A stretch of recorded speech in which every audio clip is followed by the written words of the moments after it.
Remember Shaggy from Scooby-Doo? That tall, skinny dude who talked like this, zoinks! But here's the thing. Many people swear they remember Shaggy having an Adam's apple. A really prominent one.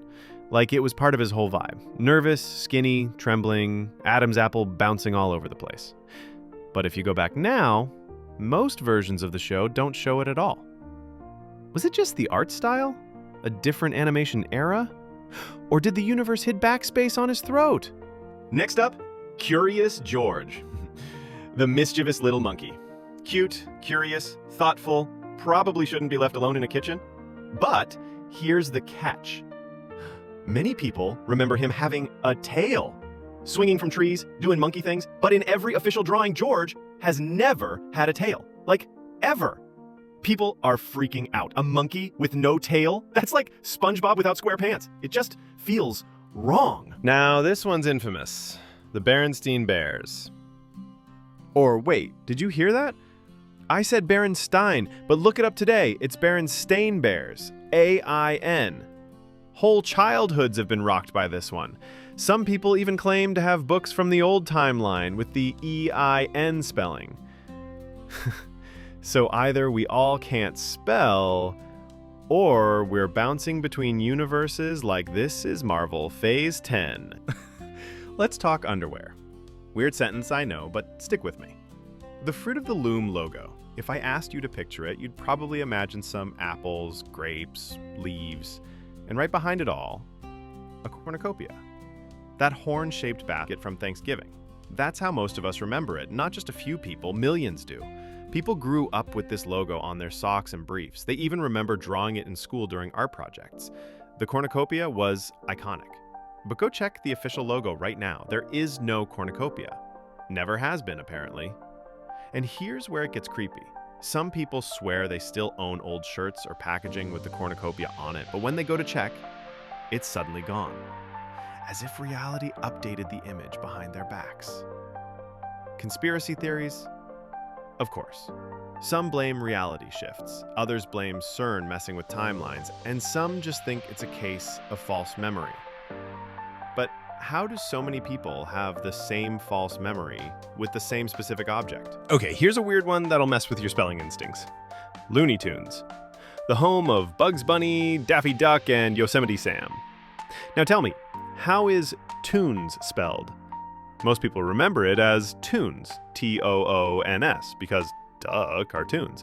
But officially, it's Toons, T-U-N-E-S, like music. Huh? Here's where it gets more bizarre. Yes, Warner Brothers had a sister show called Merry Melodies, and that connects to the Toons idea. But people swear Looney Tunes had the 00 spelling on screen for years. Some even claim they used to have VHS tapes with Toons printed on them. It's one of those Mandela effects that's small, but when you notice it, it feels deliberate. Like a typo you swore you never would have missed.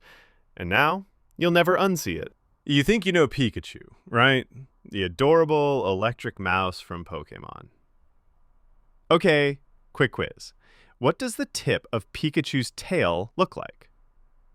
Most people say yellow body, black tip tail. And yet, that's wrong! Officially, Pikachu's tail is completely yellow, except for a tiny brown patch at the base. No black tip, never had one. But people vividly remember coloring him as kids and adding a black tip. Some even say merchandise used to show it. So, what happened? Was it fan art that tricked our brains? Or did our memory get scrambled from seeing Pichu or Raichu who have darker tails? Or, maybe our Pokédex got wiped in a universal reboot. Either way, something doesn't add up. And now you'll question every plushie you've ever owned. The Monopoly Man, Mr. Moneybags, iconic top hat, mustache, tuxedo, and a monocle, right? Wrong. The Monopoly Man has never worn a monocle, even though millions of people remember it. And not just vaguely. They remember specific commercials, Halloween costumes, art ads with the monocle. So where's this memory coming from? Some say people are confusing him with Mr. Peanut, the Planters mascot, who does have a monocle. But really? That many people for decades? Others think it's a case of icon merging, where your brain fuses similar characters together. Or maybe, just maybe, the version with the monocle existed, and it got patched out of reality. This Mandela Effect is so strong it even inspired memes and Reddit threads with photoshopped monocles that people claim look more right. So, are your eyes lying? Or is your memory from a different universe? All right, here's a sweet one to mess with your brain. Kit Kat. You know, the chocolate bar. Break me off a piece of that. You get it. Now, picture the logo. You probably see the words Kit Kat, right? Well, nope. There's no hyphen. It's just Kit Kat. 2 words, no dash in between. But millions of people remember there being a dash. They swear it was there. Some even say they remember it looking like this, Kit Kat on the wrapper. So what's going on? Was it ever there and got removed? Was it just how our brains formatted the name? Or did someone delete the hyphen from reality like it was a typo?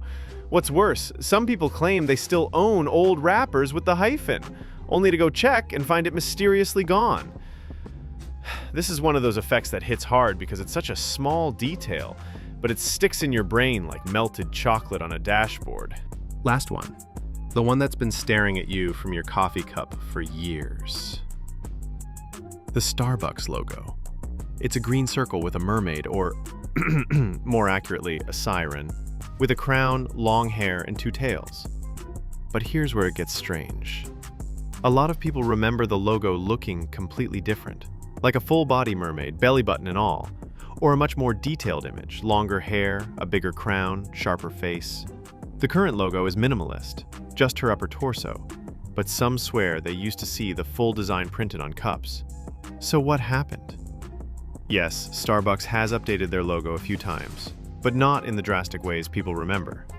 Some claim she used to have a different expression, or that her face looked way more human. Others think it's been tweaked quietly, like the company is hiding something weird. Sirens, after all, do lure sailors into death, just saying. The Starbucks logo is one of those Mandela effects that sneaks up on you because it's right in your face every day and still doesn't feel quite right. And that's a wrap. If you enjoyed diving down that rabbit hole with me, don't forget to drop a like. It really helps the channel out. Got your own theory or Mandela effect that blew your mind? Let me know in the comments. I read every one. Subscribe if you want more weird, wild, and sometimes creepy content. New videos every week. Thanks for watching. And don't trust your memory too much. I'll see you in the next one.